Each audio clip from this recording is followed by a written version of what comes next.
ഈ തിരുവനന്തപുരം ജില്ല എപ്പോഴും LDFന് അനുകൂലമായിട്ട് നിൽക്കുന്ന ഒരിടമാണ്.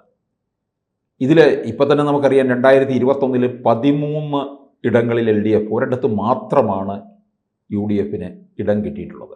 ഒരിടത്ത് BJP. അപ്പോൾ 12 അല്ല, ഒരിടത്ത് BJP 2016 21 പോയല്ലോ. പോയി.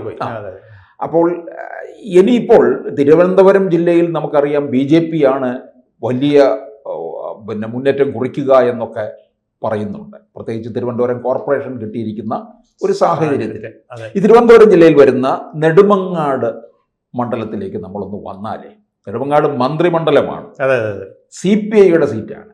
ആറ്റിങ്ങൽ പാർലമെന്റ് മണ്ഡലത്തിലാണ് നെടുമങ്ങാട് വരുന്നത്. മലയോര മേഖലയാണ്. അവിടെ ഒരു പക്ഷേ മാറി മറിയാനുള്ള സാധ്യത കാണുന്നുണ്ട്. അതായത് 1957 മുതൽ നിലനിൽക്കുന്ന ഒരു മണ്ഡലമാണ് നെടുമങ്ങാട്. മലയോര പ്രദേശങ്ങൾ ചേർന്ന പ്രകൃതി ഭംഗിയാർന്ന ഒരു മണ്ഡലമാണ് നെടുമങ്ങാട്. ഗ്രാമീണ അന്തരീക്ഷം നിൽക്കുന്നതാണ്. കമ്മ്യൂണിസ്റ്റുകാരുടെ ഒരു ഈറ്റില്ലമാണ്, പ്രത്യേകിച്ച് CPIക്കാരുടെ. CPI പണ്ട് മുതലേ 1957 60 CPI അവിടെ വെന്നിക്കൊടി പാറിച്ചതാണ്. നീലകണ്ഠൻ ഭണ്ഡാരത്തിൽ CPIക്ക് വേണ്ടിയിട്ട് മത്സരിച്ച് വിജയം നേടിയതാണ്. പിന്നീട് 65 ഒരു തവണ കോൺഗ്രസിൻ്റെ S വരദരാജൻ നായർ, അദ്ദേഹം തിരുവനന്തപുരത്തെ തലയെടുപ്പുള്ള ഒരു കോൺഗ്രസ് നേതാവ് എന്നുള്ള നിലയ്ക്ക് KPCയുടെ അധ്യക്ഷ സ്ഥാനത്തൊക്കെ ഇരുന്നു. വളരെ ആദരണീയനാണ്, മാന്യനാണ്, പിന്നെ സ്വാതന്ത്ര്യ സമര സേനാനിയാണ്. അങ്ങനെയൊക്കെയുള്ള പ്രസിദ്ധനായിരുന്ന S വരദരാജൻ നായർ 1965 അവിടെ നേടുകയുണ്ടായി. പിന്നീട് 1967-70 കാലഘട്ടങ്ങളിൽ KG കുഞ്ഞികൃഷ്ണപിള്ളയാണ് അവിടുന്ന് വിജയിച്ചത്. അദ്ദേഹം CPIയുടെ ഇതിലായിരുന്നു ജയിച്ചത്. 77-80 കണിയാപുരം രാമേന്ദ്രനാണ്. 77 കണിയാപുരം രാമേന്ദ്രനാണ് CPIയുടെ ആളാണ്. 80, 82, 87 KV സുരേന്ദ്രനാഥ്. ആശാനോട് മത്സരിച്ചാൽ പിന്നെ ആശയ്ക്ക് വകയില്ലെന്നാണ് പറയാറ്. അദ്ദേഹം എവിടെ നിന്നാലും ഈസി വാക്കോറാണ്. വിവാഹമൊന്നും കഴിച്ചിട്ടില്ല. ഒരു തവണ MP ആയിരുന്നിട്ടുണ്ട്. MP ആയി മത്സരിച്ചപ്പോഴും അദ്ദേഹം വിജയിച്ചു. ആർക്കും സംശയമില്ലായിരുന്നു ആശാൻ ജയിക്കുമെന്നുള്ളത്. തിരുവനന്തപുരത്ത് MPയും ആയിട്ടുണ്ട്. അങ്ങനെ തിരുവനന്തപുരത്ത് നിറഞ്ഞു നിന്ന ഒരു വ്യക്തിത്വമായിരുന്നു KV സുരേന്ദ്രനാഥൻ. സൗമ്യനായ, സാധാരണക്കാരനായ, സാധാരണക്കാരോട് എപ്പോഴും തോളിൽ കൈയിട്ടുകൊണ്ട് നടന്ന് അവിവാഹിതനാണ്. അവരുടെ പ്രശ്നങ്ങൾ പരിഹരിക്കുകയും ചെയ്തിരുന്ന KV സുരേന്ദ്രനാഥ് 80, 82, 87 3 തവണ ഈ മണ്ഡലം കയ്യിൽ വെച്ചിരുന്ന ആളാണ്. പിന്നീട് 91, 96, 2011 ഒരു അട്ടിമറി നടത്തിയത് പാലോട് രവിയാണ്. ഇപ്പൊ നമ്മുടെ DCC പ്രസിഡന്റ് ആയിരിക്കെ വിവാദ പ്രസംഗത്തിലൂടെ, അതായത് രക്ഷപ്പെടാൻ വലിയ പാടാണ്, അതല്ലെങ്കിൽ അടിത്തട്ടിൽ ബേസ് ഉണ്ടാക്കണം. ഇത് കനകവലു പറഞ്ഞ സാധനം പാലോട് രവി അന്ന് നേരത്തെ പറഞ്ഞു, ടെലിഫോൺ സംഭാഷണത്തിൽ കൊടുത്തതാണ്. തിരുവനന്തപുരത്തിന്റെ അവസ്ഥ ഇപ്പൊ കനകവലു പറഞ്ഞു. അടിത്തട്ടിൽ ബേസ് ഇല്ല, തിരുവനന്തപുരത്തില്ല, ആലപ്പുഴയില്ല, തൃശ്ശൂരില്ല, പാലക്കാടില്ല എന്ന് കനകവലു പറഞ്ഞല്ലോ. അതുപോലെ തന്നെ തിരുവനന്തപുരത്തെ കാര്യം പാലോട് രവി ഇവിടുത്തെ DCC പ്രസിഡന്റ് എന്ന നിലയ്ക്ക് ഒരാളോട് രഹസ്യമായിട്ട് ഫോണിൽ കൂടെ പറഞ്ഞതിനെ അയാളെ ലീക്ക് ചെയ്ത് വിവാദമായി അദ്ദേഹം രാജിവെക്കേണ്ടി വന്നതാണ്. അദ്ദേഹം പറഞ്ഞത് സത്യമാണ്. അദ്ദേഹത്തിന് ഈ മണ്ഡലങ്ങളൊക്കെ നല്ലപോലെ അറിയാവുന്നതാണ്. 3 പ്രാവശ്യം CPIയുടെ കോട്ടയിൽ നിന്ന് വിജയിച്ച ആളാണ് അദ്ദേഹം. 91, 96, 2011 പാലോട് രവി. അത് കഴിഞ്ഞിട്ട് പിന്നീട് ഇത് CPI വീണ്ടും തിരിച്ചു പിടിക്കുകയാണ്. ഇപ്പോഴത്തെ CPIയുടെ ജില്ലാ സെക്രട്ടറിയായ മാങ്കോട് രാധാകൃഷ്ണൻ പിന്നീട് വന്ന് ഒരു തിരിച്ചുപിടി നടത്തി. അത് 2001, 2006. അതായത് 96 കഴിഞ്ഞിട്ട് ഒരിടയ്ക്കുള്ള പീരീഡിൽ പാലോട് രവിക്ക് ഭീഷണിയായിട്ട് നിന്നത് മാങ്കോട് രാധാകൃഷ്ണനാണ്. അദ്ദേഹം 2001, 2006 2 പ്രാവശ്യം അവിടെ വിജയിച്ചു. അത് കഴിഞ്ഞിട്ട് തലമുതിർന്ന നേതാവും വിവാദങ്ങളുടെ ആശാനുമായ C ദിവാകരനാണ് അവിടുന്ന് വിജയിച്ചത്. അതായത് കരുനാഗപ്പള്ളി നേരെ ഇങ്ങോട്ട് കരുനാഗപ്പള്ളിയിൽ നിന്ന് ഓടി വന്നതാണ്. അവിടെ ജയിക്കുമെന്നൊരു സംശയം അദ്ദേഹത്തിന് വന്നു. അങ്ങനെ C ദിവാകരൻ കരുനാഗപ്പള്ളിയിൽ നിന്ന് ഓടി വന്ന് മത്സരിച്ചത് രക്ഷാകേന്ദ്രമായിട്ട് കണക്കാക്കിയതും നെടുമങ്ങാടിനെയാണ് എന്നുള്ളത്, നെടുമങ്ങാടിന് CPIക്ക് എത്ര പേരുണ്ട് എന്നുള്ളത് ഊഹിക്കാമല്ലോ. അങ്ങനെ CPI എപ്പോഴും ജയിച്ചുകൊണ്ടിരുന്ന 2016 ജയിച്ചു. അത് കഴിഞ്ഞിട്ട് നമ്മുടെ ഇപ്പോഴത്തെ സിവിൽ സപ്ലൈസ് മന്ത്രി, ഭക്ഷ്യ സിവിൽ സപ്ലൈസ് മന്ത്രി GR അനിൽ, അവിടെ നിന്ന് അദ്ദേഹവും നമ്മുടെ തിരുവിതാംകൂർ ദേവസ്വം ബോർഡ് പ്രസിഡന്റ് ആയിരുന്ന PS പ്രശാന്തിനെ പരാജയപ്പെടുത്തി കോൺഗ്രസിന്റെ സ്ഥാനാർത്ഥിയായിരുന്നു. LDFിലേക്ക് പോയതാണ്. അപ്പോൾ നമുക്കിനി ഈ 2016 കണക്ക് നോക്കിയാൽ സി ദിവാകരന് അന്ന് 57,745 വോട്ടാണ് കിട്ടിയത്, 38% വോട്ട്.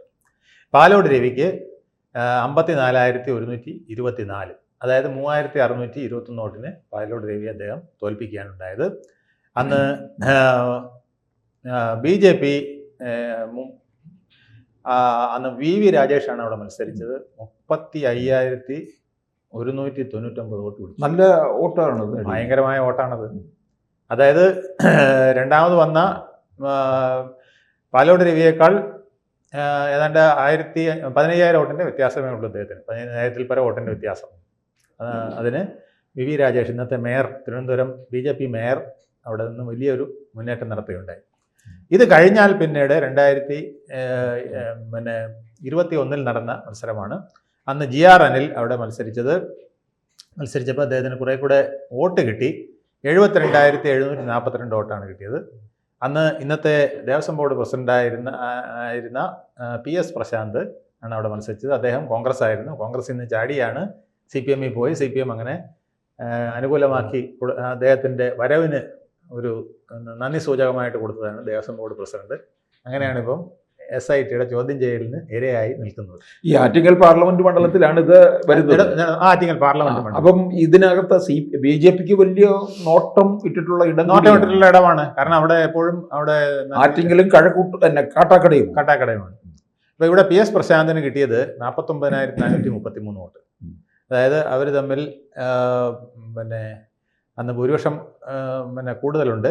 GR അനിലിന് 2,330 വോട്ടിൻ്റെ 23,350 വോട്ടിൻ്റെ ഭൂരിപക്ഷമുണ്ട്. വലിയ ഭൂരിപക്ഷമാണ് GR അനിലിന്.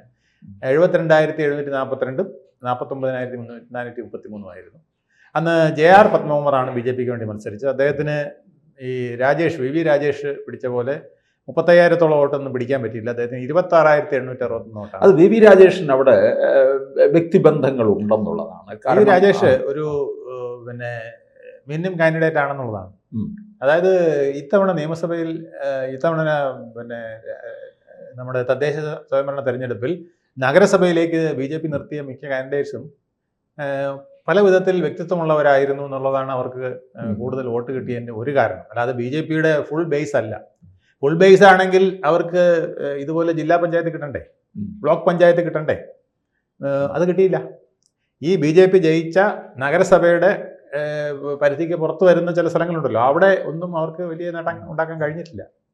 അപ്പോൾ നേട്ടം ഉണ്ടാക്കിയത് നഗരസഭയ്ക്കകത്താണ്. ആ നഗരസഭയ്ക്കകത്ത് നേട്ടം ഉണ്ടാക്കാൻ കഴിഞ്ഞതിൻ്റെ പ്രധാന കാരണം ഈ സ്ഥാനാർത്ഥികളുടെ മികവാണ്. ഒരു പക്ഷേ മികച്ച സ്ഥാനാർത്ഥികൾ ബ്ലോക്കിലേക്കും ജില്ലയിലേക്കും ഒക്കെ നിർത്തിയിരുന്നെങ്കിൽ കുറച്ചുകൂടെ പിക്ചർ മാറിയേനെ എന്നുള്ളതാണ് അവർ പറയുന്നത്. ഇപ്പം നഗരസഭയ്ക്കകത്ത് ബ്ലോക്കും ഒന്നും വരില്ല എങ്കിലും അതിന് സമീപ പ്രദേശങ്ങൾ അതിന് സാധ്യത ഉണ്ടായിരുന്നു എന്നുള്ളതാണ്. ഇവിടെ പോലുള്ള സ്ഥലങ്ങളിലൊക്കെ അവർക്ക് ലീഡ് പിടിക്കാവുന്ന സ്ഥലങ്ങളായിരുന്നു.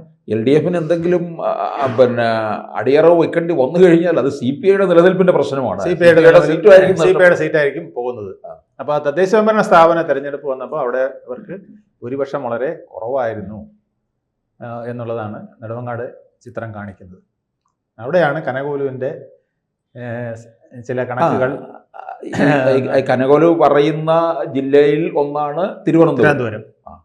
അപ്പോൾ അവിടെ കോൺഗ്രസ് പ്രത്യേകിച്ച് പാലോട് രവിയൊക്കെ ജയിച്ചിരുന്ന സ്ഥലങ്ങളിൽ പോലും അവർക്ക് വിജയപ്രതീക്ഷ വേണമെങ്കിൽ മെച്ചപ്പെട്ട സ്ഥാനാർത്ഥികളെ നിർത്താൻ കഴിയണം, കൂടുതൽ വീര്യത്തോടെ ഫൈറ്റ് ചെയ്യാൻ കഴിയണം. BJP നിർത്തുന്ന സ്ഥാനാർത്ഥികൾ നെടുമങ്ങാടായാലും ആരാണ് നിർത്തുന്നത് എന്നുള്ളത് വലിയ പ്രധാനമാണ്. നല്ല സ്ഥാനാർത്ഥിയെ നിർത്തിയാൽ VV രാജേഷിന് 35,000 ചിലവാനാണ് കിട്ടിയത്. 36,000 വോട്ടിനടുപ്പിച്ച് കിട്ടിയെന്ന് വേണമെങ്കിൽ പറയാം. അത്രയും വോട്ടുകൾ ആ മണ്ഡലത്തിൽ BJPക്ക് അനുകൂലമായിട്ട് പിടിക്കാൻ കഴിയുന്നതാണ്. അത് നല്ല മികച്ച സ്ഥാനാർത്ഥി വരികയും കുറെ കൂടെ പ്രചരണം ശക്തിപ്പെടുത്തിക്കൊണ്ട് പോകാൻ കഴിയുകയും ഒക്കെ ചെയ്തു കഴിഞ്ഞാൽ ഒരു നല്ല ത്രികോണ മത്സരത്തിനുള്ള സാധ്യത നെടുമങ്ങാട് ഉണ്ട് എന്നുള്ളതാണ്. ഈ ഭരണവിരുദ്ധ വികാരമൊക്കെ കോൺഗ്രസ് എത്രത്തോളം ശക്തമായിട്ട് അത് അവർക്ക് കൈക്കലാക്കാൻ കഴിയും എന്നുള്ളതും തന്നെ കണ്ടറിയേണ്ടിയിരിക്കുന്നു. അതൊക്കെ മൂടി മറയ്ക്കാനായിട്ട് LDF പരമാവധി ശ്രമിച്ചുകൊണ്ടിരിക്കുകയാണ്. 1 കോടി ജനങ്ങളിലേക്ക് നേരിട്ടുള്ള ആനുകൂല്യങ്ങൾ കൊടുക്കുന്നത്, പെൻഷനായിട്ടും പിന്നെ DA ആയിട്ടും, പ്രത്യേകിച്ച് ഈ നെടുമങ്ങാട് പോലുള്ള പ്രദേശങ്ങൾ അത്തരത്തിലുള്ള പെൻഷൻ പറ്റുന്നവരുടെ എണ്ണമുണ്ട്. സ്ത്രീകൾക്ക് ആനുകൂല്യം കൊടുക്കുന്നു, യുവാക്കൾക്ക് ആനുകൂല്യം കൊടുക്കുന്നു. പിന്നെ ഇന്ന് ഞാനിങ്ങോട്ട് വന്നപ്പോൾ കാണുന്ന പോസ്റ്ററുകളെല്ലാം സ്കൂൾ തുറക്കുന്നതിന് 3 മാസം മുമ്പേ പുസ്തകങ്ങൾ റെഡി. സാധാരണ സ്കൂൾ തുറന്ന് ഓഗസ്റ്റ് സെപ്റ്റംബർ ആകുമ്പോഴാണ് പുസ്തകം. അപ്പൊ പുസ്തകങ്ങളെല്ലാം റെഡി. അതുപോലെ ദരിദ്രമില്ലാത്ത നാട് എന്നൊക്കെ പറഞ്ഞുകൊണ്ട് മുഖ്യമന്ത്രിയുടെ പടമൊക്കെ ആയിട്ട് KSRTCയുടെ പിന്നിലും സൈഡിലും ഒക്കെ തന്നെ നിൽക്കുകയാണ്. വലിയ 10 വർഷം നിങ്ങളോടൊപ്പം ഉണ്ടായിരുന്നു. ഈ നേട്ടം നിലനിർത്താൻ എന്നൊക്കെ പറഞ്ഞുകൊണ്ടാണ് ഇനി അവർ പിന്നെ കലാപങ്ങളില്ലാത്ത 10 വർഷം. അതെ, ഇത് കൊടുത്തിരുന്നാ തോന്നും ഇവർ കലാപം ഉണ്ടാക്കാൻ വേണ്ടിയായിരുന്നു. ഇവരിറങ്ങിയ കലാപം ഉണ്ടാവും തോന്നുന്നു. അപ്പോൾ എന്തായാലും പിന്നെ പ്രചരണത്തിന് കൊഴുപ്പ് കൂടും. ആ പ്രചരണത്തിൽ പിന്നെ ഭരണവിരുദ്ധ വികാരമുണ്ട്. പക്ഷെ ആ ഭരണവിരുദ്ധ വികാരത്തിനെ മറയ്ക്കാൻ LDF മാക്സിമം ശ്രമിച്ചുകൊണ്ടിരിക്കുകയാണ്. അത് എക്സ്പോസ് ചെയ്യാൻ UDFന് എത്രത്തോളം കഴിയുമെന്നുള്ളതാണ് പ്രശ്നം. പിന്നെ ഒരു വിഷയം ശബരിമലയാണ്. ശബരിമല 50-50 ആയിട്ട് വിഹിതം വെക്കാനായിട്ട് UDF ഇപ്പോൾ LDF ശ്രമിച്ചുകൊണ്ടിരിക്കുന്നതെന്ന് തോന്നുന്നു. ഇപ്പോൾ SITയുടെ പുതിയ നീക്കങ്ങളും അവർ അടൂർ പ്രകാശിനെ ചോദ്യം ചെയ്തതും എല്ലാം കൂടെ ചേർത്ത് ഇനി ആൻ്റോ ആൻ്റണിയുടെ പ്രശ്നം വരാനിരിക്കുന്നത്, ഇതെല്ലാം കൂടെ നോക്കുമ്പോൾ ഒരു പുകമറ സൃഷ്ടിക്കാൻ LDFന് എന്തായാലും കഴിയും. ചിലപ്പോൾ SIT വല്ല റിപ്പോർട്ടും പിന്നെ ശക്തമായിട്ട് UDF നേതാക്കൾക്കെതിരെ കൊടുക്കുകയാണെങ്കിൽ പുകമറയല്ല, ശരിയായ ചില പിക്ചറുകൾ തന്നെ ജനങ്ങളുടെ മുമ്പിൽ വെക്കാനും കഴിയും.